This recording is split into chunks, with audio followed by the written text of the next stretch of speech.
welcome to Down to Earth. I'm Daphne Richards. Our question this week is from Lori, who has a treasured Cereus peruvianus that she's had a little accident with, and she wants to know what to do about it. This plant was in a container, of course, and she was rolling it, and it broke in half when it hit a doorway. She wants to know, is the remaining section in the container going to survive this shock? And then also, can the plant, the top section that broke off, can she replant that? Well, let's start with the top section. You actually need to let this section heal over, which means to allow it to dry out, the cut section, the broken section, so that it has kind of a scar over it and it's not leaking plant juices anymore. Once you do plant that, you need to use a very loose soil mixture or cactus potting soil. And you do need to stake that plant because it has no roots. It has no ability to stabilize itself and stay upright. And then also, how long before you stick this broken section into soil, and then how often should you water it? Well, it takes about a week for that section to heal over, and then once you do plant it, don't water it too much. This plant has maybe grown in too much shade for a little while and gotten a little tall for its container, although it's probably not root bound. Plants that are sun plants need lots of sun, and when they're grown in shade, those cells stretch and become thinner, making that tissue weaker and more susceptible to breakage.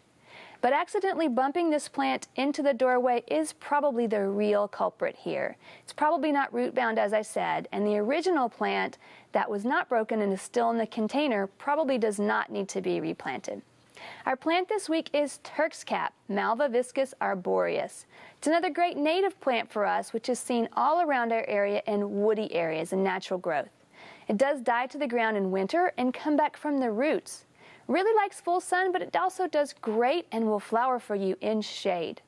It flowers late in the spring and also early summer after many of our other wildflowers have gone to seed and are no longer flowering. It has gorgeous red flowers, so it's perfect for a little burst of color after much of your garden may have stopped flowering. It can get as tall as 6 feet, so you may need to prune it to keep it in bounds. It's listed as low water use, so you only need to water it occasionally, especially once you've established it, depending on how much spring rainfall we've had.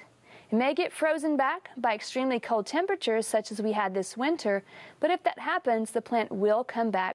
It's time this week to fertilize any vegetable transplants that you might have put out. Your peppers, your tomatoes. If you planted those at least a few weeks ago, go ahead and give them a little burst of fertilizer, because you don't need to fertilize them at planting time, which will maybe burn those plants when they're so young. They've established some roots now, and just give them a light dose of fertilizer. We'd love to hear from you. Please visit klru.org/ctg and send us a question or a plant of the week from your garden.